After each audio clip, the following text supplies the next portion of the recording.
pas le micro, hein. Bonsoir. Entretien ce jeudi reçoit Eugène Nyambal, vous le savez. Eugène est un économiste ayant plus de 30 ans d'expérience internationale dans le domaine du conseil au gouvernement et aux entreprises. Pendant près de 15 ans, il a occupé de très hautes fonctions au Fonds monétaire international et à la Banque mondiale. Eugène Nyambal a également remporté des prix d'excellence à la Banque mondiale et à la SFI. Son expérience couvre le conseil d'administration, la stratégie des opérations ainsi que le conseil de haut niveau et la gestion des projets complexes, notamment en Afrique, en Europe, en Asie, aux États-Unis, en Amérique latine. Au FMI en tant que conseiller principal pour l'Afrique, au conseil d'administration, il a donné entre autres des conseils à divers gouvernements, à la Banque mondiale et à la SFI respectivement. En tant que chef de projet et responsable de la stratégie, il a fait partie des équipes ayant mis en place une nouvelle stratégie ayant permis d'accroître le chiffre d'affaires de la SFI. En tant que consultant senior pour la BAD, il a donné des conseils et aidé les chefs de projet pour la préparation et le suivi des opérations d'appui budgétaire. Eugène Nyambal, c'est aussi de l'analyse financière, de la trésorerie. Bref, c'est une tête bien faite qu'on reçoit ce soir dans son bagage. Eugène, bonsoir. Bonsoir, monsieur Dipita. Difficile d'être exhaustif quand on vous présente. Je précise que ça tient sur 9 pages, votre présentation. C'est dit combien votre expertise est pointue et a certainement été appréciée au plus haut niveau. Mais je veux dire que la première question qu'on se pose quand on vous reçoit, c'est de se dire c'est bien d'avoir tout cela, mais qu'est-ce que vous avez fait pour votre pays pour emprunter à John Fitzgerald Kennedy? Merci beaucoup, monsieur Dipita, de me recevoir aujourd'hui. J'en profite pour saluer également tous les téléspectateurs au Cameroun, en Afrique et partout ailleurs. Alors, pour répondre à votre question, j'appartiens à une filiation philosophique qui est profondément dédiée, qui a un fond patriotique. Je me définis d'abord comme un Africain patriote et souverainiste. Et quelles que soient les fonctions que j'ai occupées dans le monde entier, l'intérêt national et l'intérêt de l'Afrique ont été au cœur de ma démarche. Alors, pour revenir au Cameroun, si je peux citer deux actions auxquelles j'ai contribué pour aider mon pays, permettez-moi de dire que je n'ai pas pour l'instant travaillé dans le Cameroun. Dans l'administration. Dans l'administration. D'accord. J'ai quitté le Cameroun assez tôt et j'ai travaillé dans les organisations internationales, comme vous l'aviez souligné, à la Banque mondiale et au FMI. Et lorsque j'étais au FMI, j'ai apporté des contributions majeures. La première, c'est que l'initiative PPTE sur la réduction de la dette du Cameroun, c'est moi qui ai préparé ce dossier pour le conseil d'administration du FMI, à l'époque avec l'administrateur Alexandre Barrault-Chambrier. Donc j'ai préparé le dossier PPTE du Cameroun. Ensuite, lorsqu'il y a eu des difficultés, que les autres pays africains avançaient vers le point d'achèvement, c'est-à-dire vers la réduction définitive de la dette, on a voulu exclure le Cameroun des programmes du FMI en raison de problèmes de gouvernance. J'ai dû intervenir de manière forte pour que mon pays ne soit pas exclu. Et par la suite, quand le ministre Essimi à l'époque ministre de l'économie et des finances. Non, c'est quand il a rejoint notre équipe. Ah d'accord. Il a rejoint notre équipe. Il n'était pas encore ministre. Non. Je parle de mon travail au FMI. Ah d'accord, ok.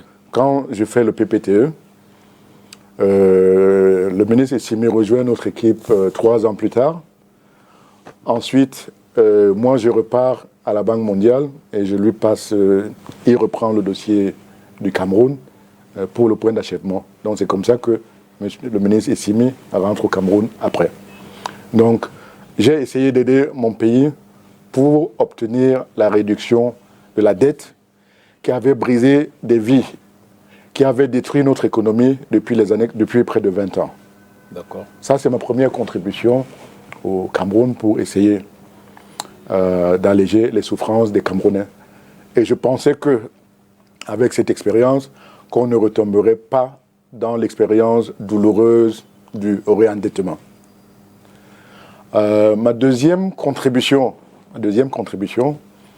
c'est lorsque je suis retourné au conseil d'administration du FMI pour la deuxième fois, où vous savez que mon rôle au FMI consistait à donner des conseils à tous les gouvernements africains qui venaient négocier avec le FMI, et puis faire une évaluation de l'économie de l'ensemble des pays membres du FMI.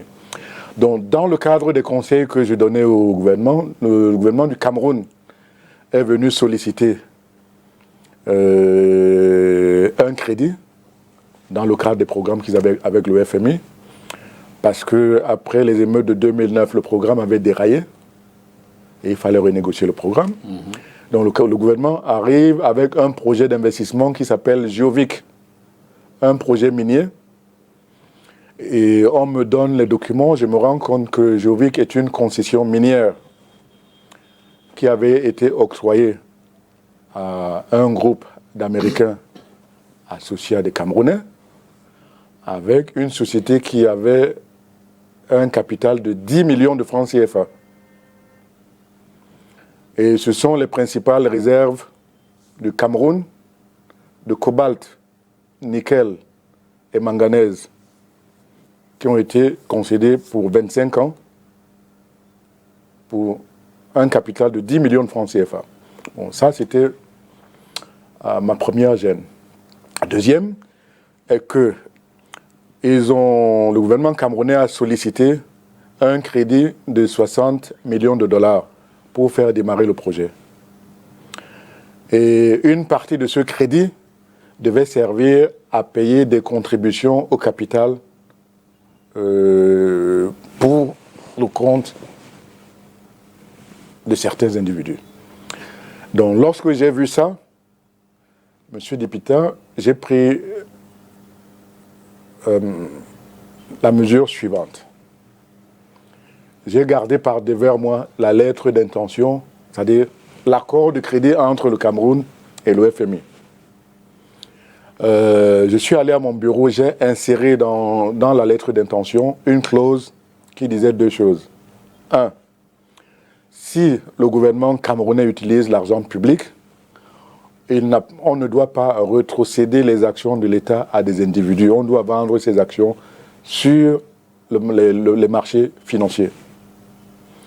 La deuxième clause que j'ai introduite, c'était de dire que le gouvernement camerounais devait contacter la Banque mondiale pour une réforme du code minier afin que les intérêts miniers du Cameroun ne soient plus bradés.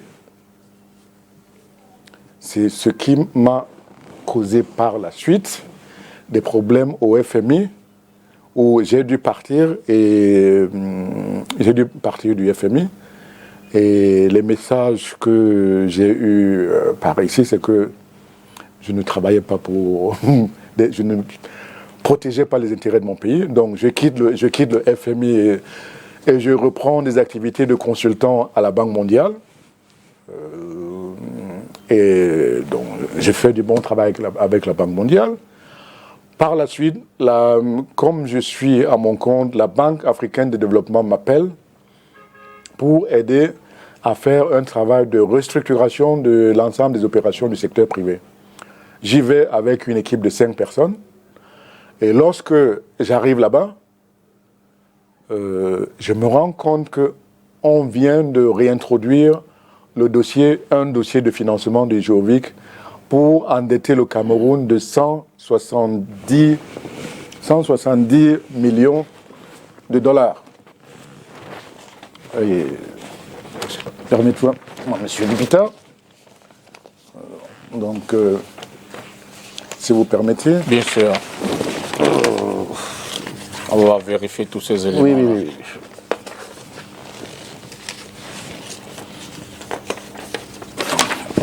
Donc, vous y... Donc, voici la lettre, vous voyez ici, la lettre d'intention du FMI, où j'avais fait, là où c'est souligné. C'est là que j'ai mis les clauses, les clauses qui disaient que on doit aller au FMI. Donc ça, c'est la clause 7. Oui, donc on doit aller au FMI pour réformer le code minier, afin de ne plus brader les intérêts du Cameroun, et qu'on ne revende pas les actions financées par les fonds publics à des particuliers. Parce que donc ça, c'est ce que j'ai fait lorsque je suis à l'époque, le directeur du FMI était Dominique Strauss-Kahn. Voilà. Alors, la deuxième chose, donc, lorsque je vais appuyer la BAD, ces gens qui ont pris les 60 millions de dollars du FMI, qui ont été soustraits, le projet n'a jamais démarré, ils vont à la BAD pour dire qu'ils ont un grand projet pour le Cameroun et ils sollicitent un financement de 170 millions de dollars. Et c'est comme ça que quelqu'un qui voit le dossier m'appelle, me dit « Monsieur, vous êtes Camerounais ?» Je dis « Oui ». Il me donne le dossier et je suis surpris de voir que c'est ce même dossier qui arrive là-bas. Donc, je contacte une ONG qui travaillait avec moi aux États-Unis. On saisit le président Labad de l'époque, Monsieur Kaberuka. On fait une copie à l'administrateur américain pour dire que la société Géovic avait déjà pris de l'argent du FMI sans que le projet ne démarre. Donc c'est comme ça qu'on les alerte. Voici la lettre par laquelle on bloque pour que 170 millions de dollars ne soient pas pris au nom des Camerounais. Le 17 janvier 2013. Voilà. Donc c'est comme ça qu'on bloque cette affaire. Et donc, suite à cette action, je retourne aux États-Unis. Et le groupe qui pilotait toutes ces opérations envoie secrètement mon nom dans des organisations internationales pour dire que je suis un danger pour la sécurité, pour m'empêcher de travailler le reste de ma vie. C'est comme ça que je retourne, comme ancien de la Banque mondiale, je retourne voir mes amis, on me dit « Mais monsieur, il y a des informations qui ont été mises dans notre système, mais qui ne viennent pas de la Banque mondiale. » Donc, je demande une enquête qui est effectuée par la Banque mondiale, qui m'informe qu'eux-mêmes n'étaient pas au courant qu'on m'avait mis sur leur liste noire. On a utilisé une société de sécurité qui s'appelle Allied Barton Security. C'est sur cette base que je récupère les informations et je porte une plainte en diffamation. Et c'est là que je découvre les méandres du système judiciaire américain. Parce que ma plainte en diffamation, elle est pendante depuis 11 ans. J'ai gagné l'affaire, mais elle est pendante. Et 2014. 2014, la plainte elle est pendante. Et nous y sommes en ce moment. Si vous suivez bien l'actualité, avec Donald Trump, il y a une juge qui a bloqué toutes les décisions de Donald Trump hier. C'est elle qui est en charge de mon dossier. Alors, qu'est-ce qui se passe concrètement? Je suis confronté à la corruption judiciaire. Je pèse mes mots. Du système américain. Oui. Je pèse mes mots. Nous avons des preuves que, par exemple, le 15 octobre 2020, on dépose une motion au tribunal de 151 pages. Le 15 décembre, deux mois plus tard, le juge, qui s'appelle le juge Emmett Sullivan, il retire le document du système électronique du tribunal. Il dit qu'il a été enregistré par erreur. Le lendemain, il remet le même dossier qui avait 151 pages, il ne remet que 7 pages. Parce que je demandais une motion de sanction, parce que les autres devaient répondre en 30 jours, et ils ont mis plus de temps. Donc, il remet dans le système 7 pages sur 151 pages. Quand je le saisis pour dire, monsieur le juge, il y a une erreur, il prend le document et dit que la requête est inadmissible et le document est inaccessible au public et aux avocats. C'est caché dans le système privé du tribunal. Récemment encore... ça, c'est quel tribunal? C'est le tribunal fédéral de Washington, D.C. Il faut comprendre que là où j'ai porté plainte au départ au tribunal local de Washington, D.C., le défendeur, la compagnie de sécurité n'est jamais venue au tribunal. Elle a confié l'affaire à sa compagnie d'assurance. Et la compagnie d'assurance a enlevé le procès du tribunal local où j'avais mis pour l'amener dans un autre tribunal qui m'a pris en otage depuis 11 ans. Le juge Sullivan a pris sa retraite en 2021 et il a gardé mon dossier même durant sa retraite. Et c'est en 2023 que j'ai déposé une plainte au comité d'éthique des juges pour soustraction de documents. C'est là qu'on lui a retiré l'affaire pour donner à une nouvelle juge qui s'appelle... faut toujours parler avec des preuves parce que... Donc, la nouvelle juge, c'est celle-ci, c'est Madame Ali Khan. L'ancien juge, c'est l'ancien juge qui a pris sa retraite, qui avait amené... Alors, aux États-Unis, étant donné que les juges sont nommés à vie, quand ils prennent leur retraite, ils ont la possibilité de garder par devers eux certains documents jusqu'à la fin. Donc, cette nouvelle juge elle a pris le dossier. Normalement, nous sommes dans une phase où elle doit se prononcer sur des motions pour mettre un terme à l'affaire. Et j'avais fait une demande de jugement par défaut. Les autres devaient répondre le 4 décembre. 4 décembre. 2024. 2024. Moi, j'ai déposé le 18 novembre. Eux devaient répondre le 4 décembre. Et le 4 décembre, au soir, croyant qu'ils sont forclos, je me suis réveillé le matin, je me suis rendu compte que la juge Ali Khan a rendu une décision dans le système informatique le 4 au soir pour dire qu'elle retirait ma demande de jugement par défaut parce que mon document dépassait 20 pages. Alors que la loi américaine, Code civil, 7E, dit qu'une motion, c'est 45 pages. Donc, elle l'a retiré, elle dit qu'on n'en parle plus. Donc ça, c'est le type de problème auquel je suis confronté, en principe, par rapport à la loi américaine. Dans les phases d'échange de documents, dans la procédure, les gens doivent répondre à toutes les questions et fournir toutes les pièces en 30 jours. La partie adverse, dans mon cas, est en retard de 22 mois. Donc, ils sont forclos. Il n'y a plus rien à faire, je dois avoir justice.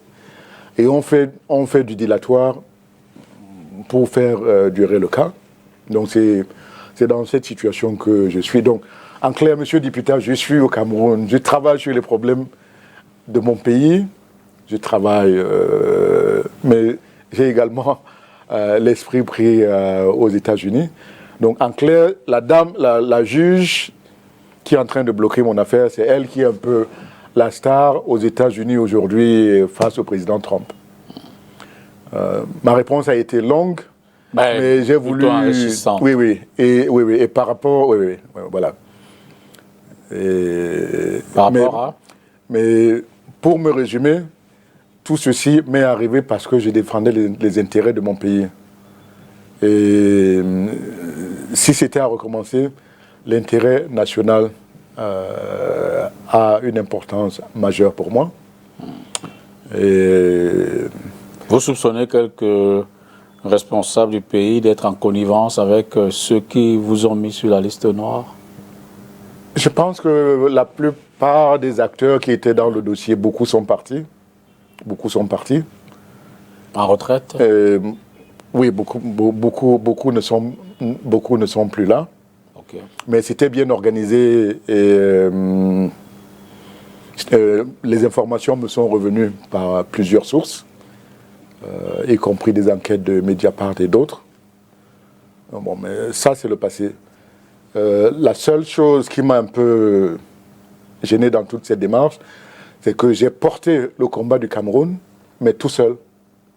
Normalement, un combat comme celui pour la défense des intérêts miniers du Cameroun ou des problèmes de corruption, je me serais attendu à ce que je puisse avoir l'appui de mon pays. Et face à une situation comme celle-là, où je suis confronté à une machine judiciaire, je vais solliciter, je vais voir dans quelle mesure je vais informer officiellement les autorités camerounaises. Vous n'avez encore entrepris aucune démarche dans ce sens? J'ai saisi il n'y a pas longtemps. Dans notre pays, je sais que le président de la République n'aime pas les injustices. Et il n'y a pas longtemps, lorsque ce problème, le problème avec ces magouilles judiciaires est survenu, je me suis dit que ça prend une ampleur qui me dépasse. Donc j'ai saisi le président de la République pour avoir l'assistance de mon pays et des conseils éventuellement.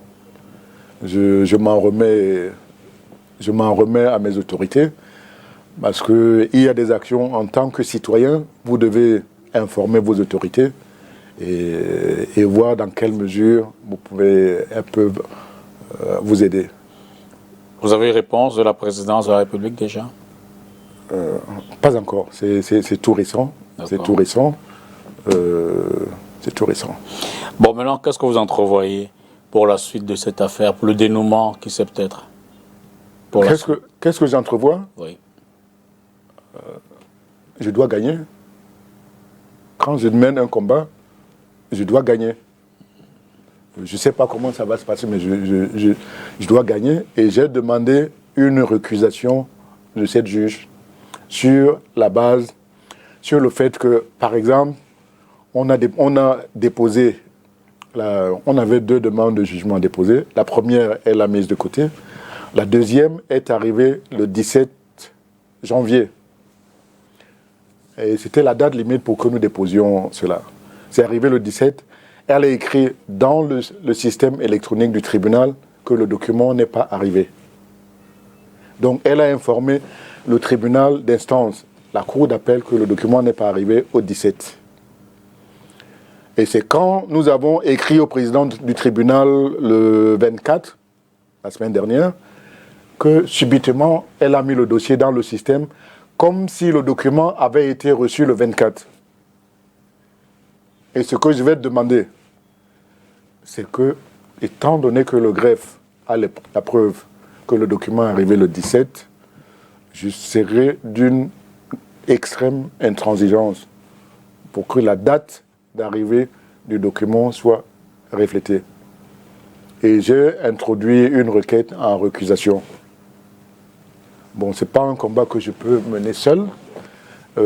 Si je peux avoir des conseils, même tous les autres, je suis ouvert.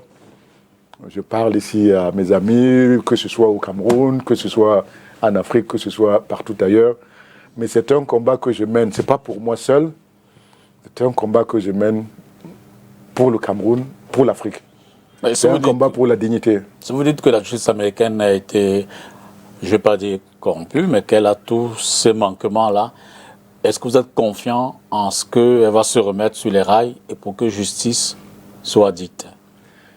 Non, vous savez que lorsque les gens font ce type de pratiques occultes, ils ne peuvent vaincre que lorsque l'action reste dans le domaine non dénoncé, dans le domaine obscur. En clair, aujourd'hui, si j'avais accès aux médias américains pour montrer que, même par des captures d'écran, on montre que voici la date à laquelle le document est arrivé, il avait 151 pages, on l'a réduit à 7. Qui a fait ça? Je vais demander des enquêtes. Si on a des preuves que un document arrive le 17 et on met dans le système électronique que ce n'est pas arrivé, mais on met plutôt en bas que c'est arrivé le 24. Bon, ce sont des faits, des contradictions flagrantes qui font que si c'est connu du public et de la... Parce que quand ça se fait, c'est un petit groupe qui manage ça. Qui manage ça. Et l'avocat de la compagnie d'assurance a eu le culot il y a quelques années. On essayait de faire un règlement à l'amiable, de me dire que je devrais accepter tout ce qu'ils me proposent, parce qu'eux, ils ont la maîtrise du système. Donc, en clair, si c'est une action qui devient publique, ils ne peuvent pas tenir parce qu'il y a violation de la loi. Il y a violation de la loi. D'accord. Voilà. C'est un peu ça. Bon, je voulais pas... D'habitude, je suis assez discret et je n'aime pas parler de ce type de sujet. Mais comme vous m'avez un peu poussé à m'exprimer, je suis sorti de ma réserve. D'accord. Tout compte fait, on vous souhaite bonne réussite. Hein, merci. Dans cette problématique qui me semble assez importante, je vais même dire inquiétante, si tant il est que c'est tout le système qui, évidemment... Alors, S'il vous plaît. Oui. Ce que je dis, je ne remets pas en cause l'ensemble du système judiciaire américain. D'accord. Ce que je dis, c'est qu'il y a des brebis galeuses, qui profitent du système, des failles du système. Qui agissent sans que l'ensemble du système ne soit au courant. D'accord. L'avantage de ce système, c'est que quand le mal est connu, il est résolu. Absolument. Donc il faut que mon message il faut qu'il soit clair. Et c'est dans ce sens que je suis en train de me battre. Alors la liste noire, quelles sont les conséquences sur vos activités? Je veux dire que vous avez encore accès à des expertises, à des entreprises au haut niveau, à la Banque mondiale, au Fonds monétaire international. Est-ce que le fait que vous soyez sur une liste noire vous prive de dispenser votre expertise? Non. Disons, il y a eu des conséquences graves. Vous avez parlé de ma carrière tout à l'heure. Oui. Sachez que ma carrière s'est interrompue autour de l'âge de 46 ans. J'avais déjà fait le FMI 2 fois, le conseil d'administration du FMI. J'avais fait la Banque mondiale comme chef de projet sur le Rwanda, le Sénégal, sur le développement du secteur privé. J'ai eu le prix d'excellence à la Banque mondiale. J'avais fait la SFI comme responsable de la stratégie sur l'Amérique latine. J'avais eu le prix d'excellence. J'avais écrit des livres que j'ai présentés à la Banque mondiale. J'étais invité dans toutes les arènes internationales sur les questions de développement. J'étais une référence. Et depuis que c'est arrivé, j'étais de moins en moins invité. Et puis, surtout que, Monsieur Dépita, depuis que c'est arrivé, tous mes anciens collègues, vous avez vu mes collègues qui sont devenus vice-présidents, économistes en chef, chaque fois que mon nom arrivait dans l'une des organisations, on le retirait. Avant, je n'avais pas droit je n'ai pas eu droit à la moindre interview depuis que tout ça est arrivé. Or, j'avais un profil unique où tout le monde a travaillé dans les organisations, mais vous n'avez pas beaucoup de gens qui ont fait et le FMI, au conseil d'administration, et la Banque mondiale comme chef des opérations, et la SFI dans le travail en stratégie. Et avant ça, j'ai travaillé dans le secteur privé. Bref, on m'a empêché au moment où je devais exploiter tout cela. On m'a empêché d'exploiter pleinement tout le travail que j'avais accompli au préalable. Mais j'avais des contrats de consultation, mais ce n'était pas la carrière, c'est la carrière que je devais avoir par rapport à... Il n'y avait pas beaucoup de gens qui avaient mon profil, mais j'ai été exclu comme ça, c'est bon. D'où ce procès que j'ai au tribunal pour avoir réparation. Bon, la deuxième chose aussi, c'est que ça m'a éloigné un peu. L'Afrique a tellement changé, il y a tous ces grands bouleversements au niveau du travail intellectuel. Ça m'a éloigné de la contribution forte que je pouvais apporter sur l'évolution actuelle de l'Afrique et du monde. D'accord. Oui, oui. Je rappelle que vous êtes un diplômé de l'École nationale des ponts et chaussées de Paris. Vous avez obtenu un MBA en 1995. Vous êtes également un diplômé de l'Université Paris-Dauphine. En 90, vous avez eu un DES en gestion des systèmes d'information et organisation des entreprises. À l'Université de Bordeaux, en 1987, vous obtenez un DES en banque, finance et négoce. Et vous avez une maîtrise en 1986 de l'Université de Bordeaux. Sans oublier que vous êtes parti du Collège Liberman. J'ai fait Sciences Po aussi. Au diplôme de l'Institut d'études politiques, ouais, oui. de Bordeaux, section économique et financière. Ça, c'est en 86 aussi. Oui, oui. Et votre bac, vous l'avez obtenu en 82 au Collège Liberman au Cameroun. Voilà. Donc vous êtes un produit de l'école camerounaise. De l'école camerounaise, du Collège Liberman et du lycée Jos. D'accord. Et puis, et de l'école publique de la Cité SIC. Ah d'accord, au primaire. Oui, oui, oui. D'accord. Oui, oui, oui. Alors dites-nous, aujourd'hui vous faites quoi? Vous refaites une santé dans votre réseau relationnel, dans votre expertise. Comment ça se passe aujourd'hui? Non, j'ai pas de problème. Non, j'ai pas.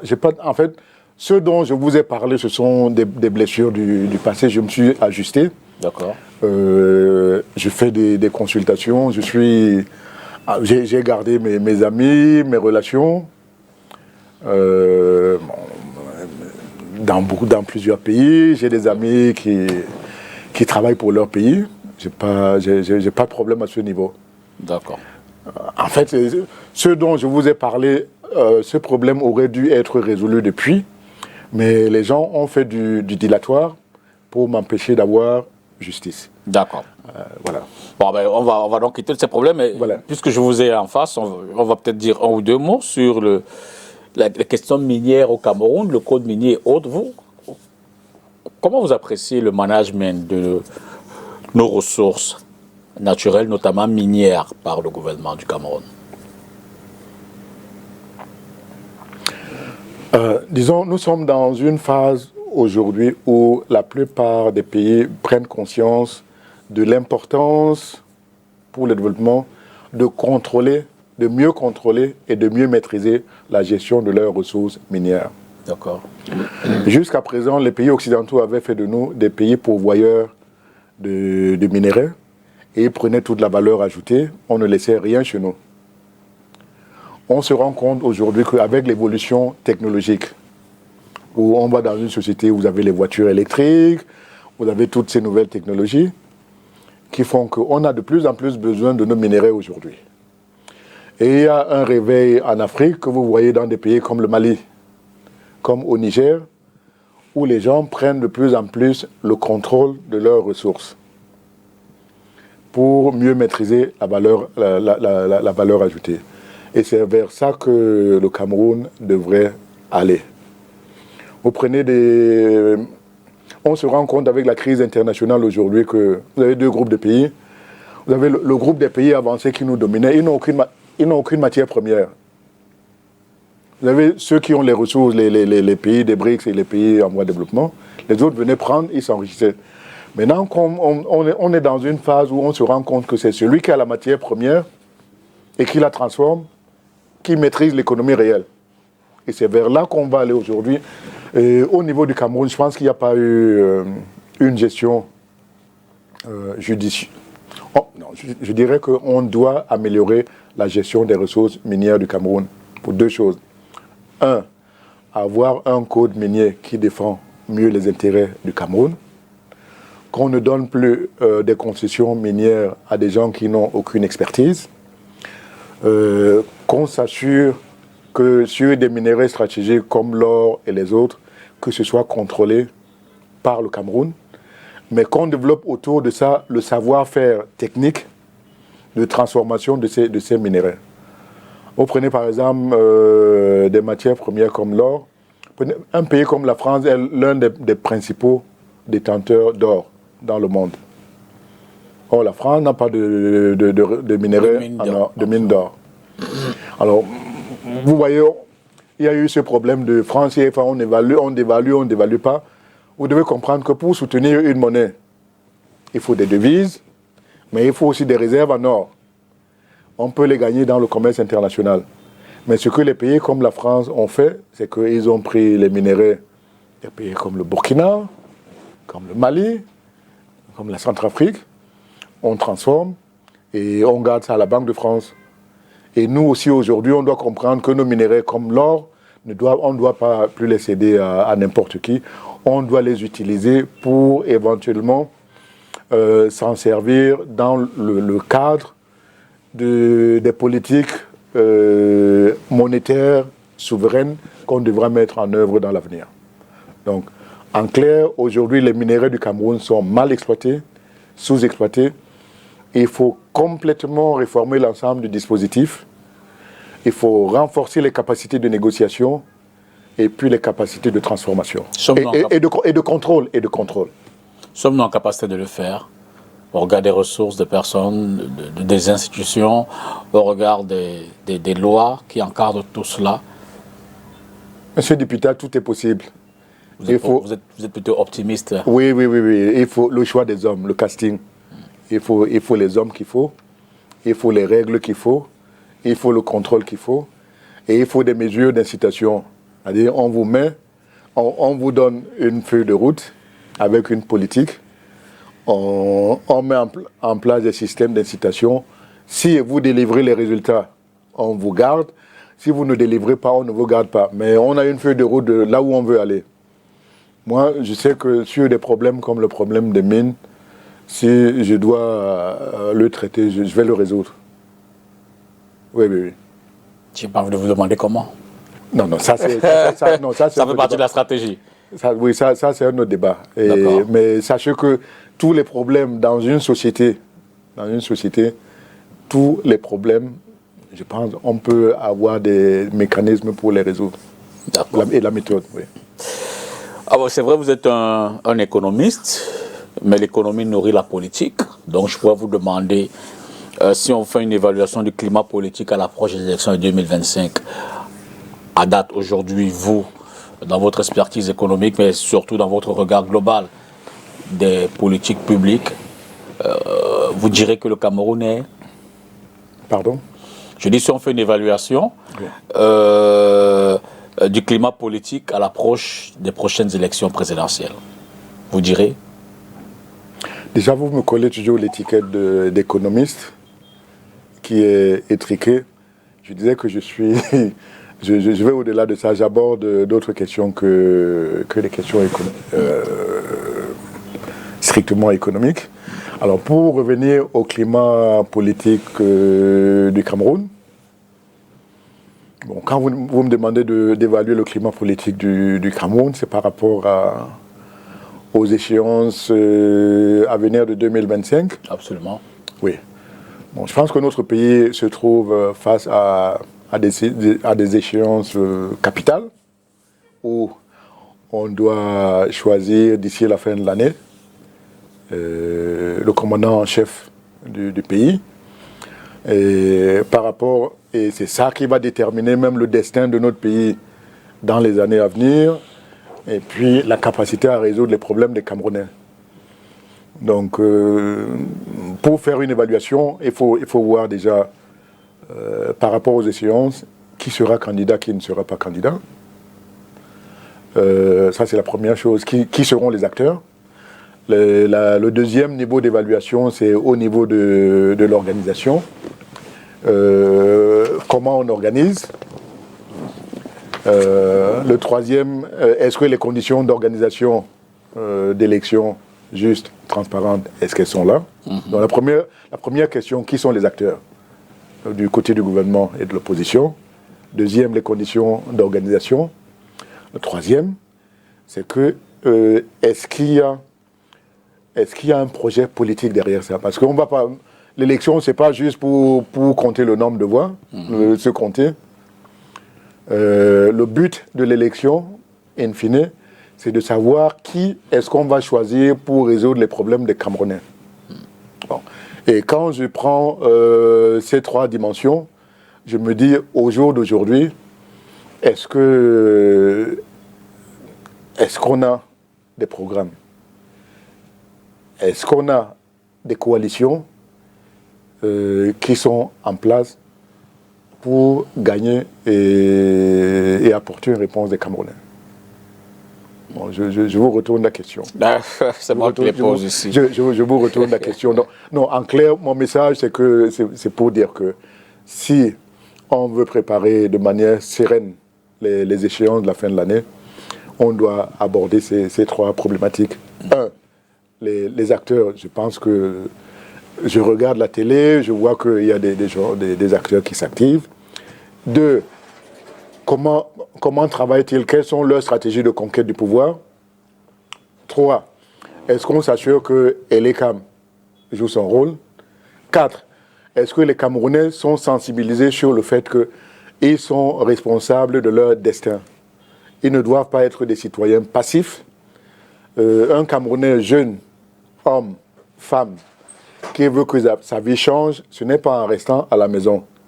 C'est en faisant des choix sur les gens qui vont le représenter. Et son choix, ce n'est pas par rapport à des liens familiaux et autres, c'est par rapport à la personne qui peut aider à résoudre ses problèmes d'emploi, qui peut l'aider à avoir un emploi, fonder une famille, vivre en sécurité dans son pays. D'accord. Je reprends un peu quelques-uns des critères que vous avez énoncés. Oui. Et pour poser la question, les acteurs, on les connaît plus ou moins. Le RDPC, son candidat, on dit du candidat du RDPC que c'est un candidat naturel. Et le président de la République s'est dit prêt, ou alors plus motivé encore, à donner du sien pour le développement du Cameroun. Donc on peut présumer que le RDPC a déjà son candidat, qui est le président Biya. De l'autre côté de l'opposition, il y a des candidats qui sont fortement et fermement déclarés, tout au moins la candidature. Maurice Kamto s'est dit partant, même si le débat sur sa candidature reste. Il se dit, de son côté, de son camp, qu'il n'y a pas de doute là-dessus. En face, il y a des grincements dedans. Cabral Libi s'est dit prêt à partir également comme candidat. Baebek, le professeur Baebek a été désigné par l'une des fractions de l'UPC comme candidat, et ainsi de suite. Donc on peut identifier un certain nombre de candidats qui sont plus ou moins déjà lancés. Au regard de ces acteurs, et même des incertains, vous aurez une analyse? Non, je regarde, j'attends, je vois beaucoup de mes compatriotes déclarer leur flamme pour la course présidentielle. Le deuxième geste que j'attends, c'est que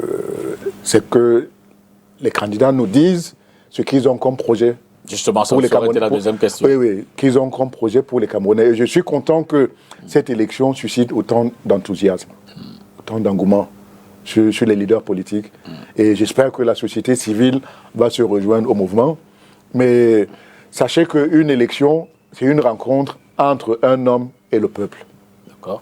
C'est un homme porteur d'un message pour améliorer les conditions de vie de ses concitoyens. Et c'est à ce deuxième niveau que j'attends que tous ceux qui se portent candidats, qui nous disent quel est leur projet pour le Cameroun, pour les Camerounais. Parce que quand on regarde notre pays aujourd'hui, le potentiel est énorme. C'est-à-dire, nous avons un pays, bon, je pourrais développer plus tard, le potentiel est énorme, mais les problèmes sont colossaux aussi.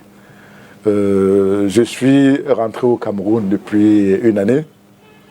Je parcours, je regarde mes compatriotes. Il y a beaucoup d'énergie dans la population, mais il n'y a pas. J'ai l'impression que les gens ont l'impression qu'il n'y a pas d'opportunité, qu'on est dans une société bloquée. Donc, on est dans une phase où les populations attendent qu'on réponde à les jeunes, les femmes, qu'on réponde à leurs problèmes de vie chère, qu'on réponde à leurs problèmes d'emploi, l'emploi des jeunes. Pour moi, c'est une angoisse. Quand je vois notre jeunesse, c'est une angoisse que d'être jeune et d'être sans revenu, sans emploi. Absolument. Qu'on réponde à leurs problèmes d'emploi. qu'on réponde aux problèmes de la vie chère, qu'on réponde aux problèmes, aux problèmes de santé, aux problèmes d'éducation. C'est toute cette machine, cette machine programmatique qu'il faut que nos compatriotes nous donnent. D'accord. Bon. Et voilà. Vous avez évacué la question des candidats, vous avez évacué la question des programmes. Maintenant, l'institution en charge et les CAM. Vous êtes serein, vous êtes confiant, vous dites qu'ils sont en capacité humaine, matérielle, financière de mener à bien ce processus. Je pense que l'État a confié l'organisation des élections à ELECAM, qui, en principe, a tous les moyens au niveau logistique pour mener à bien l'organisation des élections. Les élections, il y a le fichier électoral, tout ça. Maintenant, il y a une deuxième dimension, au-delà de la dimension. L'État peut donner les moyens logistiques. Maintenant, il y a une dimension politique qui consiste à savoir est-ce que ELECAM va se donner les moyens pour organiser les élections ouvertes et transparentes comme l'attendent les Camerounais. Donc ça, c'est un deuxième niveau. Et à ce niveau, il se pose le problème d'inscription sur les listes électorales. Et bon, je pense que le professeur Maurice Kamto et d'autres acteurs s'attaquent à ce problème de manière récurrente pour essayer de renforcer l'efficacité de ELECAM. Mais je souhaite que ELECAM se donne les moyens d'organiser l'élection la plus ouverte et la plus transparente possible. Et la deuxième chose aussi, c'est qu'autour d'ELECAM, normalement, un pays comme le Cameroun devrait avoir un consensus sur l'organisation des élections. On ne doit pas tout le temps recommencer avec les mêmes problèmes. On devait, autour d'ELECAM, déjà même sur le calendrier électoral, ça devrait être quelque chose de clair. Sur le fichier électoral, même l'audit du fichier électoral, tout devrait être connu à l'avance, tout devrait être connu et prévisible. Dans toutes les... Et même au niveau de l'informatisation, on devrait avoir un système où, si vous êtes à Douala, Yaoundé ou dans n'importe quelle ville, vous êtes capable d'interroger le système pour savoir où est-ce que vous allez voter. Donc il y a un problème au niveau de la digitalisation, problème d'identification, problème de digitalisation. Donc, en clair, je souhaite que ELECAM réponde aux demandes du gouvernement et aussi de l'opposition pour des élections transparentes. L'un des autres éléments que vous avez cités comme élément d'évaluation, il y a les électeurs eux-mêmes, la mobilisation autour du scrutin, d'abord autour des inscriptions, mais aussi surtout le jour du vote. Avez-vous le sentiment que les Camerounais, la jeunesse, les autres, les vieux, les adultes, les citoyens sont suffisamment déjà instruits à l'éducation électorale, mobilisés pour y participer et surtout suivre le processus jusqu'à son terme afin de se choisir le président de la majorité qui aura voté? Disons, j'observe le processus électoral dans mon pays depuis des décennies. D'accord. Je me rends compte qu'il y a un changement dans le sentiment et l'attitude des Camerounais. Cette fois-ci, j'ai l'impression que de plus en plus de jeunes, de plus en plus de gens dans la population commencent à prendre conscience que l'action citoyenne, la participation à la vie civique est importante pour résoudre leurs problèmes. Je vois de plus en plus d'engouement, surtout dans la jeunesse. Surtout dans la jeunesse. Je venais ici, avant, beaucoup de gens vous disaient, mais on va faire comment, on ne peut pas changer le système. Mais parfois, vous voyez de plus en plus de nos enfants qui vous disent, je me suis inscrit, j'attends. Je me suis inscrit, j'attends. Donc, je pense que les Camerounais sont dans une phase d'espoir aujourd'hui, d'espoir de changement de leurs conditions de vie. Ils sont prêts. Mais pour réfléchir en tant qu'économiste, c'est aussi la loi de l'offre et de la demande. C'est-à-dire que, d'une part, tu as la population qui dit « nous, on est prêt à venir. On est prêt à venir voter. » Mais en face, il faut une offre politique. Exact. Et c'est là qu'aujourd'hui, je pense qu'il y a une défaillance. Enfin, pas une défaillance. Des insuffisances. Il y a des insuffisances. Voilà, il faut bien choisir ces mots.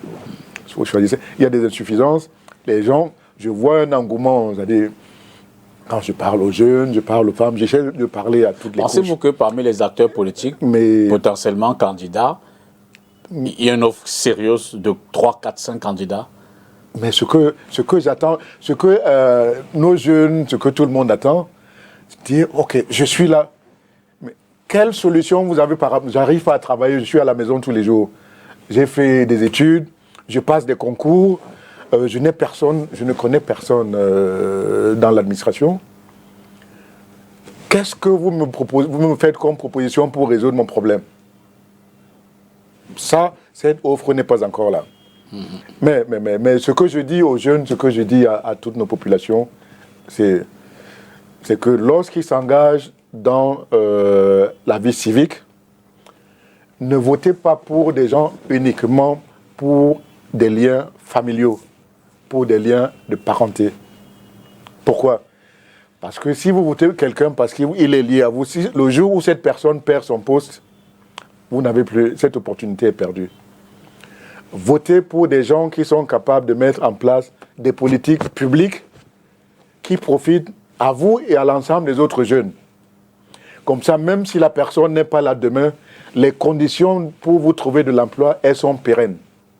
Donc, allez vers des gens qui ont un projet, qui ont un projet pour résoudre votre problème d'emploi, pour créer des emplois, qui ont un projet pour résoudre des problèmes de santé, qui ont des politiques publiques. Donc, allez vers des gens qui ont une offre, qui vont résoudre vos problèmes, pas par des liens de parenté, mais par une action publique. Mais avant d'y arriver, des questions, j'ai failli dire cruciales, se posent. Pensez-vous que actuellement, le Cameroun peut véritablement passer par une alternance politique au regard du contexte, au regard des textes, au regard des enjeux, au regard des acteurs, au regard des mécanismes, des processus? Monsieur Dipita, la vie politique est le domaine le plus imprévisible de tous. La réalité d'aujourd'hui peut changer demain. Bon, mais nous sommes dans un pays où il y a une administration et un système fortement ancré, qui est le régime actuel est le prolongement du régime qui est là depuis les années 60. Avec ses mécanismes de fonctionnement, il arrive à un niveau où il est un peu à bout de souffle, il y a besoin de renouvellement. Maintenant, comment on fait? Il est à bout de souffle parce que les problèmes des Camerounais sont énormes et on a l'impression que le gouvernement a de moins en moins de solutions par rapport à la demande sociale. Maintenant, comment on fait le pas pour l'alternance, pour apporter des solutions nouvelles? Ça dépend de plusieurs paramètres. Nous avons un chef, un patriarche qui est là depuis 42 ans. Oui, depuis 42 ans. Son rôle, son attitude, ses conseils seront importants pour le processus d'alternance. Et il joue un rôle important. Maintenant, au-delà du rôle du chef, il y a le rapport de force politique. Si on enlève le rôle crucial du chef, parce que le président est là depuis. Dans les pays comme les nôtres, il est difficile de déraciner un baobab. Il est difficile. Maintenant, si on enlève cette donne, on prend les forces politiques en dehors du chef. Il faut mesurer les rapports de force entre le gouvernement et l'opposition. C'est là que la question se pose, qui se pose est de savoir, est-ce que l'opposition telle qu'elle est organisée aujourd'hui, est-ce qu'elle est en capacité en capacité de s'organiser pour l'alternance, comme on l'a vu au Sénégal, par exemple. Comme la Côte d'Ivoire est en train de le faire avec Tidjane Thiam.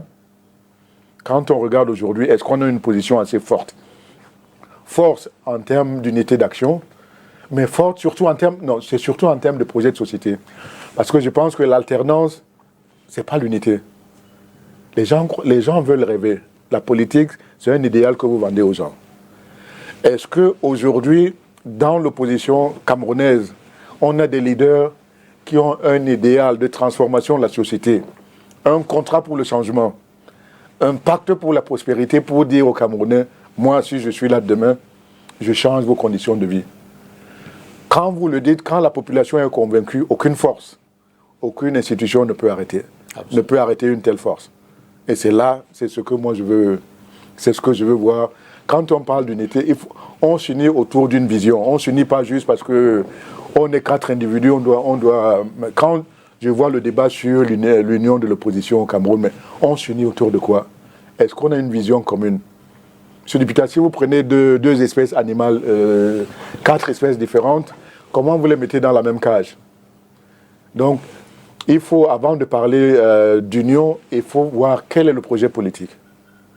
Donc, en un mot, je pense, pour répondre à votre question clairement, et clairement, c'est que s'il y a un projet, s'il y a une vision, changement, on dit aux gens, nous, on signe un pacte. Moi, je vais changer vos conditions de vie, je vais aider à créer des emplois, je vais faire un Cameroun qui est plus... Oui, je vais créer un meilleur Cameroun, votez pour moi.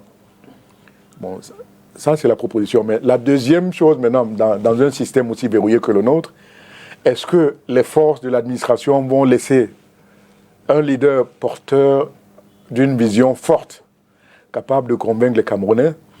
Est-ce qu'on ne va pas utiliser les mesures administratives? Vous ne voulez pas dire la machine répressive? La machine pour vous dire, mais monsieur, vous n'avez pas demandé l'autorisation de faire telle ou telle chose. Bon, il y a tous ces paramètres à prendre en compte, à prendre en ligne de compte. Mais pour me résumer, la population camerounaise, j'ai vu les échéances de 2011, j'ai vu 2018. On a une population plus jeune aujourd'hui, on a une population dynamique. Elle est prête. Il faut que les leaders jouent leur partition aussi. Et que l'administration laisse le jeu de la libre concurrence, décider qui a les meilleures chances de diriger le Cameroun demain. Quand vous avez pris l'image des animaux d'espèces différentes pour une cage, c'était de dire qu'à l'état actuel, vous ne voyez pas, puisque ça fait partie de la demande, vous ne voyez pas l'opposition se mettre ensemble pour aller à la rencontre du pouvoir à travers l'élection? Disons, pour moi, l'opposition a plusieurs faiblesses en ce moment. Bon, la première, c'est qu'il y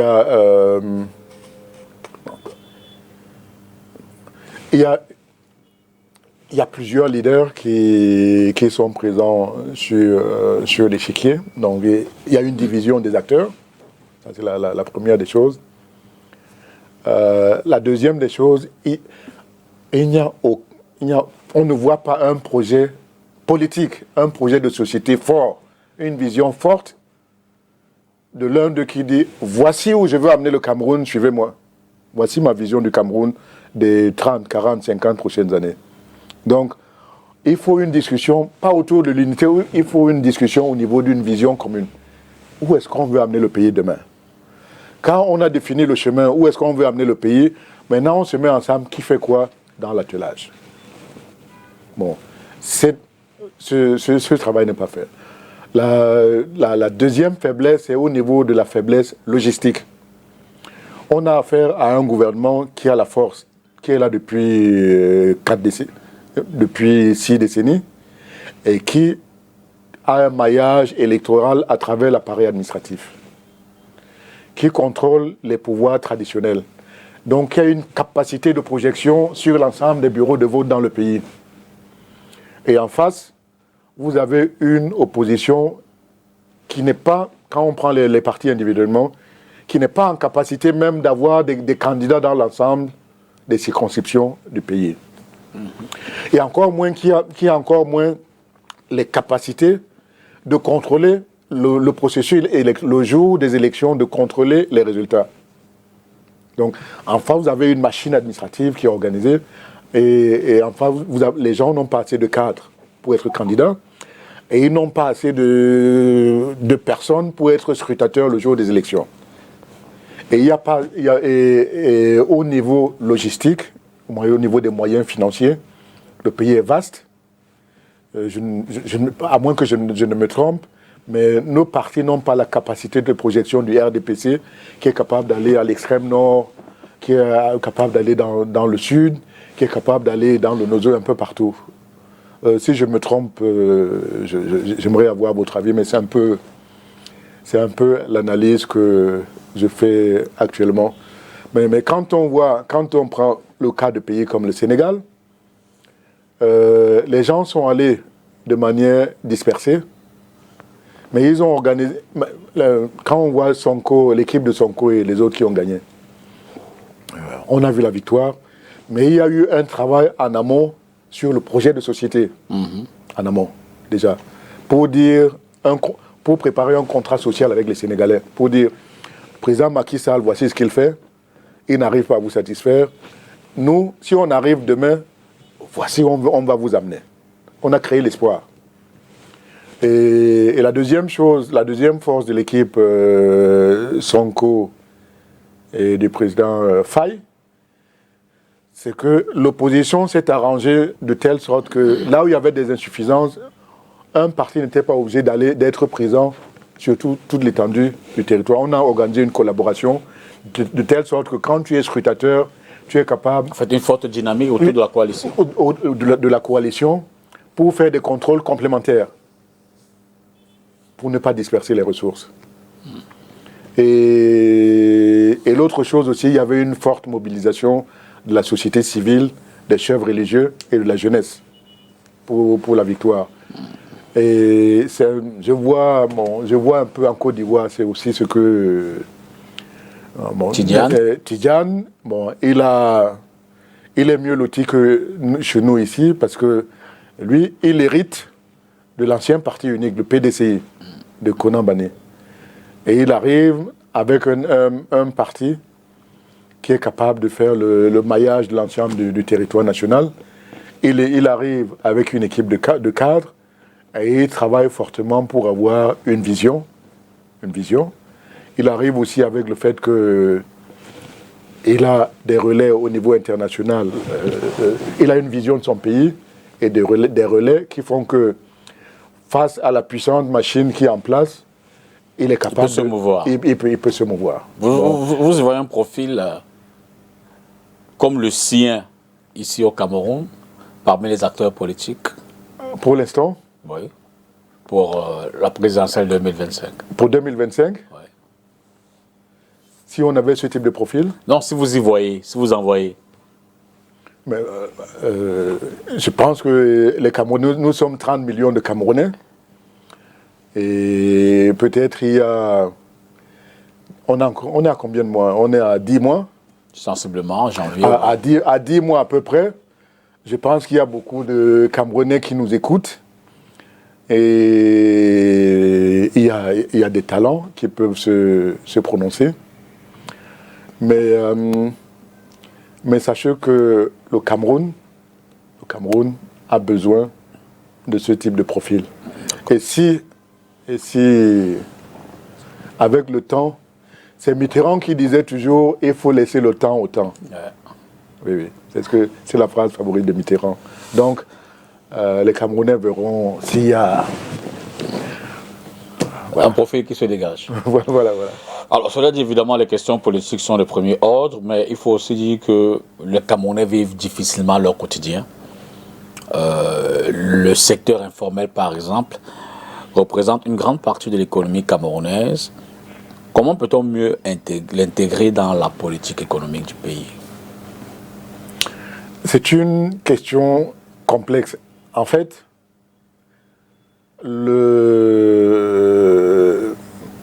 Je renverse la question. Le secteur informel au Cameroun est la résultante de l'échec de l'ensemble des politiques économiques et sociales. Comment cela? Donc, dire que comment intégrer le secteur informel dans l'économie nationale, non. C'est pas comme ça qu'il faut poser la question. Quand je regarde l'économie du Cameroun, une économie a 3 secteurs. La croissance, le fait qu'on progresse tous les jours, on crée des emplois, tout ça, ça vient de 3 domaines. Il y a le secteur primaire avec l'agriculture. Il y a le secteur secondaire avec l'industrie, la technologie, on fabrique les voitures, toutes les industries que vous voyez. Il y a le secteur tertiaire, les services. Ce sont ces 3-là. Quand on combine les 3, c'est ça qui fait qu'une économie avance. Absolument. Quand je regarde le Cameroun aujourd'hui, l'évolution depuis les 30 dernières années, on regarde quoi? Qu'est-ce qu'on regarde? Le secteur agricole du Cameroun s'est effondré. Le Cameroun importe l'essentiel de ce qu'il consomme. On a une balance déficitaire de plus de 2000 milliards tous les ans. On importe plus de 178 milliards pour le blé, pour manger du pain. On importe plus de 100 milliards de riz. Donc, le poisson, on importe. Donc, toutes les cultures, on importe. Tous les produits vivriers, on importe. Maintenant, ce qui devait, dans l'agriculture, ce qui devait nous rapporter des devises pour rembourser la dette extérieure, le café, le cacao, l'huile de palme, tout ça aussi, on a une mauvaise performance. Le secteur agricole du Cameroun s'est effondré. Absolument. C'est-à-dire sa contribution à la richesse nationale s'est effondrée. Pour vous prendre un exemple, par exemple, dans le cacao, le café, par exemple, on a à peu près 38, 40 000 tonnes.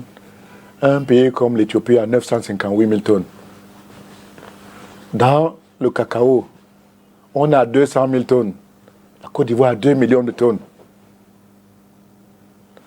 Dans l'EVA, on est à moins de 100 000 tonnes. La Côte d'Ivoire a 1 million 200 000 tonnes, avec plus de 1000 milliards de générés de chiffre d'affaires. Donc, le secteur agricole s'est effondré. Maintenant, quand vous prenez le deuxième secteur, le secteur industriel, le secteur industriel du Cameroun s'est effondré aussi. On n'a plus les industries comme qu'on avait avant. Quand vous allez dans nos supermarchés, la plupart des produits qu'on consomme, ils sont importés. Maintenant, le troisième secteur, celui des services. Dans les services, vous avez 2 types de services. Vous avez ce qu'on appelle les services modernes, c'est-à-dire la finance, la banque, les assurances. Vous avez les télécoms, tous ces services. Ça, c'est la composante moderne. Là-dedans aussi, on n'est pas très performant. Dans les télécoms, par exemple, selon le dernier rapport de la Banque mondiale, avec une population équivalente à celle de la Côte d'Ivoire, le secteur des télécoms du Cameroun déclare la moitié du chiffre d'affaires de la Côte d'Ivoire. Donc, dans le secteur des services, les services modernes, on n'est pas performant. Donc, comme les Camerounais n'ont pas de travail, comme les 3 secteurs se sont effondrés, l'agriculture, l'industrie, les services, dans les services, c'est le secteur informel qui a la plus grande contribution dans la création de richesse du Cameroun aujourd'hui. C'est-à-dire que comme les gens n'ont plus le travail dans l'agriculture, dans l'industrie, dans les services, Il devient des débrouillards. ceux qui ont fait les études et tout ça, et ils sont dans plus de 95% des Camerounais vivent dans les formels. Vous me comprenez? Donc, c'est la résultante de l'échec de tous les autres.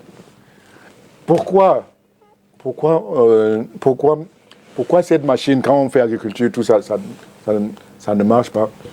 C'est lié au fait qu'on est dans une économie où il n'y a pas d'électricité depuis plus de 20 ans. L'électricité permet de multiplier la production. Il n'y a pas de route pour transformer les produits. Il n'y a pas d'Internet pour les flux d'échange. Il y a des problèmes d'infrastructure, il y a des problèmes de gouvernance. Donc, ce sont ces problèmes en amont de gouvernance, le fait que le budget n'organise pas les secteurs pour lancer la croissance, le fait qu'il n'y a pas d'infrastructure. Donc, on n'arrive pas à multiplier la production dont les gens sont réduits à des activités non sophistiquées. Donc, ne redynamise pas, oui. n'apporte pas de richesse, en fait. Oui. Donc, en clair, quand vous dites comment remettre le secteur informel dans l'économie, non. C'est comment relancer la machine économique, créer des emplois, créer des activités dans le secteur agricole, dans le secteur industriel, dans le secteur des services, pour tirer les gens qui sont dans l'informel, les ramener dans le secteur moderne. Et il y aura toujours un résidu de gens dans l'informel parce qu'ils n'ont pas les bonnes qualifications. C'est eux qu'il faut gérer pour les moderniser. Mais il y a beaucoup de gens dans l'informel aujourd'hui qui ne devraient pas y être. Ils y sont parce qu'ils sont condamnés à des activités de survie. Ils ont fait des études supérieures. Ils ont fait des études... ils ont fait de bonnes études, mais il n'y a pas d'opportunité. La société ne leur crée pas d'opportunité. Donc, 2 actions. 1, relancer la machine pour recréer la richesse, pour sortir les gens de là. 2, l'informel qui est là. Bon, je pense que le gouvernement prend des mesures pour essayer de les amener à se moderniser, à comment mieux gérer, à les encadrer sur des problèmes de production, de gestion, de conseil et de tout ça, et d'accès au financement. D'accès au financement pour injecter le pouvoir d'achat dans ces classes pauvres. L'autre question qui suscite des interrogations, c'est au niveau de la dette publique, qui est régulièrement en augmentation, et qui a ses conséquences, évidemment, sur l'économie nationale. Comment inverse-t-on la tendance?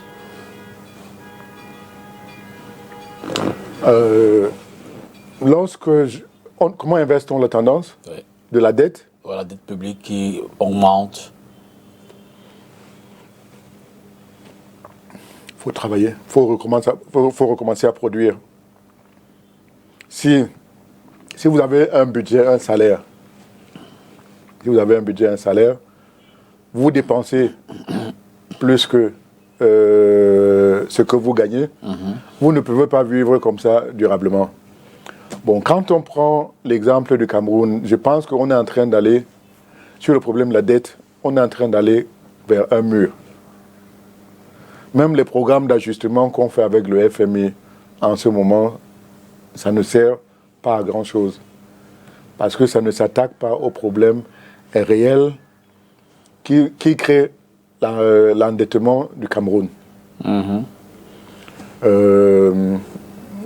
Permettez-moi de vous dire que lorsqu'on a obtenu le point d'achèvement, on avait réduit la dette à moins de 1000 milliards en 2006. Donc on avait une marge de manœuvre, les prix de pétrole, tout ça a été élevé. Et à l'époque, j'avais proposé que, comme on était resté sous ajustement pendant 20 ans, on ne devait pas retourner dans les programmes du FMI. Bien sûr. Je proposais qu'on mette en place, au niveau de l'Assemblée nationale, au niveau de la Commission des finances, des mécanismes de contrôle où tous les 6 mois, le même contrôle que le FMI vient effectuer ici sur la gestion des finances publiques, qu'on s'impose cette discipline nous-mêmes. On ne l'a pas fait. On a gaspillé des ressources. On a plus de 14 000 milliards aujourd'hui de dettes. Bon, quand vous regardez le Cameroun d'aujourd'hui, si vous prenez un budget, le budget de 7 000 milliards, n'est-ce pas? 2006 à maintenant, vous prenez le... 7 000, légèrement plus, mais je vous laisse poursuivre. Prenez une moyenne d'à peu près un budget de 5 000 milliards sur les 10 ans. Ça fait combien? Ça fait 50 000 milliards, n'est-ce pas? Qu'on a injecté dans l'économie par le budget. Avec une dette de 14 000 milliards. Quand vous regardez le Cameroun d'aujourd'hui, vous parcourez les villes, les campagnes, vous voyez les jeunes sans emploi. Est-ce que le Cameroun ressemble à un pays où on a injecté 50 000 milliards de budget avec une dette de 14 000 milliards. Je vous laisse répondre. Bon. Voilà la situation que nous avons. Bon, ça nous a ramené dans les programmes d'ajustement avec le FMI, mais qui ne résolvent pas notre problème.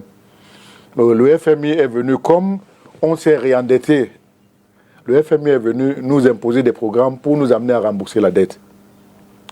Mais les politiques que le FMI met en œuvre creusent davantage la dette.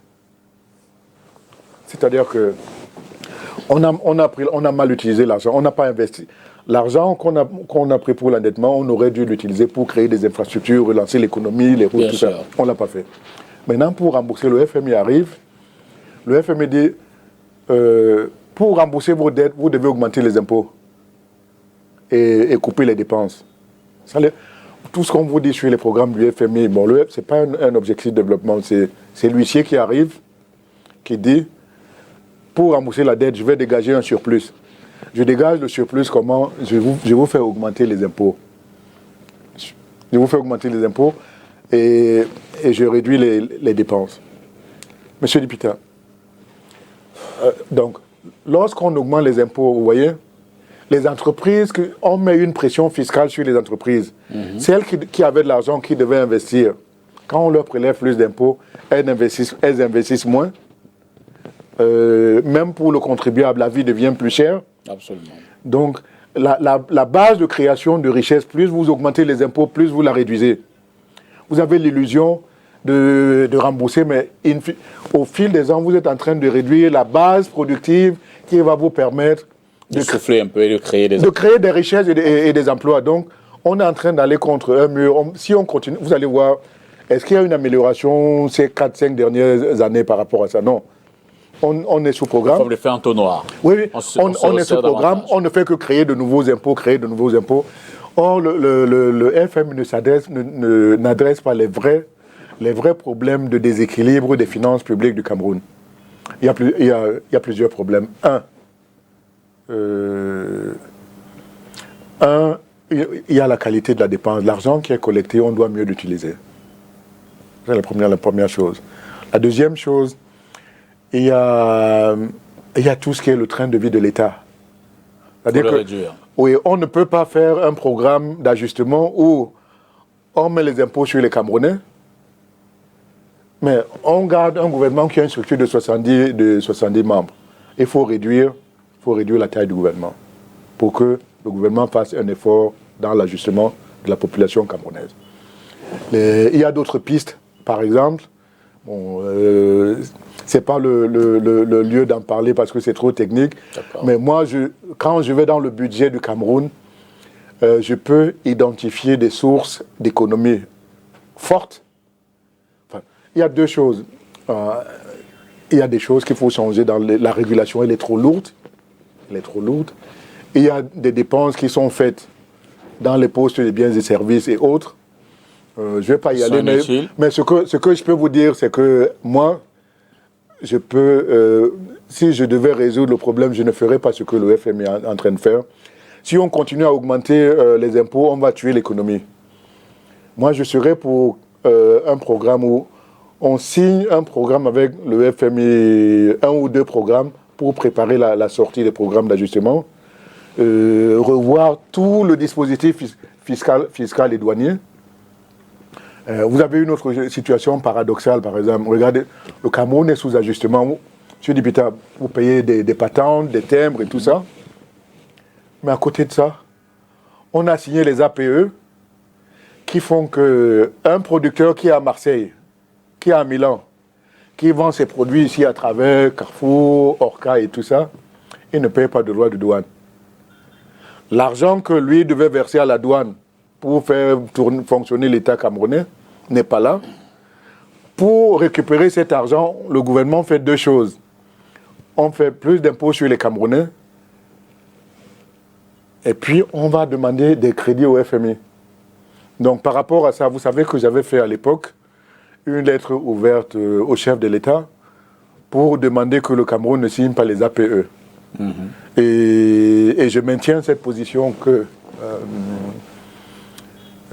si dans les années à venir, lorsqu'on regarde la gestion de notre pays, les accords des APE sont un domaine dans lequel je suis prêt à me battre avec d'autres Africains dans la sous-région, avec nos frères de la sous-région et d'autres pays.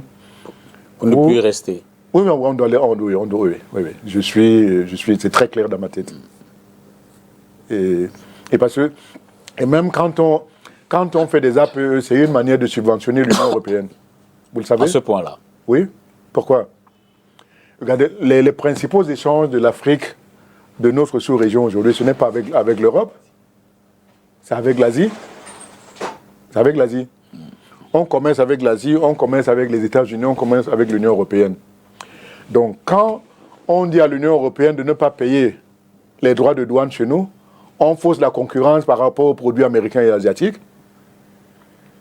S'ils vendent une boisson ou une boîte de tomates, l'un le vend ici. D'impôts. Oui, avec les droits de douane, l'autre sans droit de douane. Est-ce que nous avons le droit de subventionner les producteurs de l'Union européenne? Et en contrepartie, on nous a dit que s'ils ne payent pas les droits de douane, nous, on va vendre les bananes, nos produits là-bas. Bon, le problème qu'on a aujourd'hui, c'est qu'un pays comme le Cameroun, la base productive est nulle. Et le message que je peux avoir, tout ce qu'on dit, on doit retrouver notre capacité de production. Oui. On doit avoir pour objectif de retrouver une souveraineté pour la production au niveau agricole, au niveau industriel, au niveau des services, pour créer des richesses et des emplois pour notre population. Voilà. C'est bien ce FMI pour lequel vous avez travaillé, non? Pardon? C'est bien ce FMI pour lequel vous avez travaillé. Vous dites que le FMI a des politiques contre les économies comme les nôtres, par exemple. Oui. Je n'ai pas compris votre question. Je dis, vous essayez de démontrer que les politiques du FMI ne contribuent pas forcément au développement des pays comme les nôtres. Monsieur Dipita, vous savez, je suis un homme qui est toujours clair dans son propos. Même quand j'ai écrit l'ouvrage Afrique, Afrique, les voies de la prospérité, j'étais au FMI. Hein. Lorsque j'ai écrit, même lorsque j'ai conçu, j'ai fait les programmes Rwanda 2020, Sénégal 2020. Je venais d'arriver à la Banque mondiale. Je suis arrivé dans un environnement où on disait que la microfinance et les privatisations allaient développer l'Afrique. Moi, j'arrive du secteur privé, du domaine du conseil. Moi, mon modèle, c'est le modèle asiatique. Mon modèle, c'était de voir comment le Japon s'est développé, quelle stratégie de développement le Japon a utilisé. Quelle stratégie Singapour, la Malaisie et tout ça ont utilisé. Et mes idoles, c'était Lee Kuan Yew, le premier ministre de Singapour, qui a écrit comment je suis passé du tiers-monde au premier monde. Mes leaders, c'était le docteur Mahathir de Malaisie. La Malaisie était au même niveau que le Cameroun.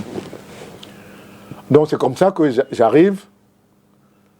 Moi, je m'inspire de la vie. Vous entendez les gens parler de Côte d'Ivoire 2020, Gabon 2020. Absolument. C'est un concept que je lance quand j'arrive à la Banque mondiale. Ça me crée beaucoup de problèmes. Je m'inspire de Malaisie 2020. À Vision Malaisie 2020. Donc c'est comme ça que je lance le programme Rwanda 2020, Bénin 2020, Sénégal 2020. Et j'ai la chance de tomber sur la stratégie du Maroc, le Maroc compétitif. J'avais des amis américains, le plus grand cabinet McGraw-Hill. En fait, quand j'arrive à la Banque mondiale, moi, je commence à faire venir des cabinets de conseil qui conseillent les multinationales pour dire qu'un pays doit avoir le même type de stratégie de développement qu'une multinationale. Donc, c'est comme ça que je lance ces programmes. Et sur le Rwanda, on avait un directeur, un de nos frères, Emmanuel Mbi, qui est décédé aujourd'hui, qui était directeur sur le Rwanda et la RDC. Donc, c'est comme ça que je prends un fonds fiduciaire il me permet de financer un séminaire sur le Rwanda, où on organise un séminaire en disant au président Kagame qu'aujourd'hui, le Rwanda dépend des exportations de thé et de café. Si on élimine ça aujourd'hui, comment ce pays va créer des emplois pour sa jeunesse? Et c'est comme ça qu'on leur amène des exemples de Singapour. On dit que Singapour était un entrepôt, il n'y avait rien là-bas. Ils fabriquent l'électronique, ils font tout ça. On amène les exemples de Malaisie. Et j'avais recruté un cabinet qui s'appelle Over the Frontier, avec Michael Banks. Donc c'est comme ça que la Banque mondiale, c'est le programme de la Banque mondiale qui a financé ça. Donc quand on finance ça, c'est comme ça qu'on leur ouvre les yeux. Et quand on retire le financement, le président Kagame, il dit que lui, il continue.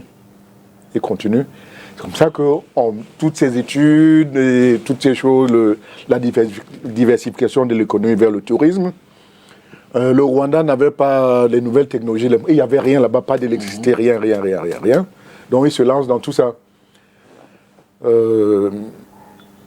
C'était pour dire que moi, j'aime des défis où il faut créer des solutions nouvelles. Et quand je regarde mon pays, je suis très optimiste. Je vois l'ampleur des programmes. Vous pensez déjà avoir les solutions? Vous attendez l'opportunité de les mettre en place? Oui, je suis très optimiste. Quand je regarde mon pays, je vois les infrastructures qui ne marchent pas, l'eau, l'électricité, les télécoms qu'on a privatisés à l'époque. Je vois l'agriculture, je vois l'industrie. Je n'ai pas d'inquiétude. Je ne dis pas on. Je dis, j'ai réfléchi à des solutions pour mon pays. Je peux dire à mes compatriotes que on se plaint qu'on n'a pas de solution. Notre pays, on peut le redresser. Il y a des solutions claires. Dans des domaines comme les télécoms, je peux dire que le potentiel est énorme. En moins d'un an, on peut. Je vois souvent, on parle de Eneo, tous ces trucs. En fait, on a un problème. Quand vous voyez tous les secteurs qu'on a privatisés, quand je les ai analysés, ce sont les mêmes problématiques. Qu'il s'agisse du train, de Camrail, qu'il s'agisse des télécoms, de l'eau, de l'électricité. Quand je regarde, j'ai un schéma, je vois, on parle d'Eneo, c'est pas Eneo le problème, c'est tout le système qui est déréglé. C'est-à-dire que le Cameroun était habitué à diriger un pays, à gérer un pays piloté par l'État. L'État, avant les privatisations, c'était un système simple. On nomme un DG, on dit on fait ça. On a créé un système plus complexe qui a été amené par la Banque mondiale et les autres, qu'on n'arrive plus à gérer. On a déresponsabilisé l'État. On a dit à l'État, tu fais la stratégie, il y a des acteurs qui vont investir. Il s'est désintéressé et on a fait n'importe quoi. Il faut réorganiser l'ensemble du secteur et responsabiliser l'État lui-même. Je ne parle pas en l'air, j'ai des solutions par rapport à ça. Et ce que je peux dire aussi, c'est que ce qui est regrettable, c'est que ceux qui ont fait ce travail dans les privatisations n'ont pas apporté le service après-vente. C'est-à-dire, quand je vois par exemple le train, quand je vois par exemple les rails aujourd'hui... Il ne reste plus que 2 minutes. Oui. Quand je vois tous ces secteurs aujourd'hui, on peut les réorganiser. Et j'ai espoir. Vous avez vu ce qu'on a commencé à faire dans le port, par exemple, n'est-ce pas? Ouais. Au niveau des ports. Vous voyez qu'il y a des progrès par rapport aux autres, n'est-ce pas? C'est-à-dire, je vois le PAD, par exemple, je vois tout ça. Même si le problème de l'ensemble du corridor du Cameroun n'est pas résolu, mais vous avez par rapport à lorsque Bolloré était là, ça bouge un peu. Mais ce que je peux vous dire de manière claire, pour ne pas trop parler, je peux aider à réorganiser, pas pour le Cameroun uniquement. Hein. C'est-à-dire que... région? Oui, j'étais là, j'ai vu les objectifs qu'on a annoncés dans les privatisations. Je suis là aujourd'hui, je revois les résultats, ce n'était pas ce qu'on avait annoncé. D'accord. Or, comme ce sont les multinationales occidentales qui ont bénéficié de ces monopoles, on n'est pas les institutions ne sont pas en train d'apporter à nos pays le conseil qu'il faut pour redresser ça. Et il n'y a pas que moi, c'est pas que moi, on a des compatriotes formidables. Moi, j'ai des jeunes à la Banque mondiale, un peu partout, des Camerounais, hein, qui gèrent par exemple le secteur de l'eau dans les autres pays. En fait, on peut mobiliser des expertises camerounaises, africaines, pour résoudre ça. Et ce que moi je peux apporter, c'est que je peux aider à mettre en place le mécanisme, l'ensemble de la mécanique. Voilà. Mais qu'est-ce qui vous manque? Pardon? Qu'est-ce qui vous manque? Je ne suis pas un décideur. Vous savez, quand vous faites le travail de consultant, vous pouvez donner des conseils. Vous avez deux niveaux d'intervention. Vous pouvez donner des conseils, si on sollicite vos conseils. Bon, je n'ai pas l'occasion de donner les conseils au Cameroun, dans mon pays. La deuxième chose, c'est qu'il faut être décideur. Bon, à un moment, il faut choisir d'agir soit dans une optique, soit dans l'autre. Voilà. Mais on ne peut pas continuer à regarder nos pays et puis nos populations avec tous ces problèmes. Merci infiniment, Eugène. Vous avez vu que je vous ai écouté religieusement, tellement la pertinence de vos propos nécessitait qu'on vous laisse aller jusqu'au bout. Merci beaucoup, monsieur le député. En espérant que du côté des États-Unis, ça aille beaucoup mieux pour votre litige au niveau de la justice. Je pense que ça ira. Monsieur le député, j'ai une caractéristique, c'est que lorsque je ne peux pas mener un combat, je ne m'y engage pas. D'accord. Et lorsque je m'engage, je me donne tous les moyens pour gagner. Je ne peux pas dire que je vais gagner, mais je ferai tout pour me battre de la meilleure manière possible. Et je vous remercie. Je remercie également les téléspectateurs et tous nos amis d'ici et d'ailleurs. Merci. Eugène Nyambal, je l'ai dit dès l'entame de l'émission, est un expert sur des questions pointues en économie, qui a fait ses classes à la Banque mondiale, au Fonds monétaire international, à la Société financière internationale et qui continue de donner des conseils à plusieurs gouvernements sur des questions économiques. Merci de nous avoir suivis ce soir. Bonsoir et à jeudi prochain.